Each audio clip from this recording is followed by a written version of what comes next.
Football বিশ্বকাপ নিয়ে বাংলাদেশের মানুষের উন্মাদনা ও উত্তেজনার কোনো সীমা নেই। ঘরে বসেই টিভিতে দেশীয় 3টি চ্যানেলে দেখা যাবে খেলা। এছাড়া মোবাইল বা ল্যাপটপ থেকেও ম্যাচটি উপভোগ করতে পারবেন ভক্তরা। রাষ্ট্রীয় চ্যানেল বাংলাদেশ টেলিভিশন ছাড়াও এই ফুটবল মহাযজ্ঞের ম্যাচগুলো সরাসরি সম্প্রচার করবে টি স্পোর্টস ও সময় টেলিভিশন।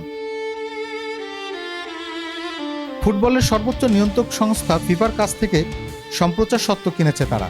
চূড়ান্তভাবে এবার স্বত্ব মূল্য 30 লাখ থেকে 40 লাখ ডলারের মধ্যে নির্ধারিত হয়েছে, যা বাংলাদেশি মুদ্রায় প্রায় 37 কোটি থেকে 49 কোটি টাকার কিছু বেশি। টিভিতে সরাসরি বিশ্বকাপ দেখার বিষয়টি নিশ্চিত হওয়ার আগেই অবশ্য বেশ কিছু ডিজিটাল ও ওটিটি প্ল্যাটফর্ম তার সম্প্রচারের ঘোষণা দিয়ে বাংলাদেশিদের মনে স্বস্তি এনেছিল। নির্দিষ্ট সাবস্ক্রিপশন ফি দিয়ে মোবাইল ফোন ও স্মার্ট ডিভাইসেই মাইরবি অ্যাপ, বাংলা লিংকের ট্রফি ও গ্রামীণ ফোনের বায়োস্কোপে ঘরে বসেই the greatest show on earth উপভোগ করতে পারবে দেশের ফুটবল প্রেমীরা। Desk report, infinity Bangla.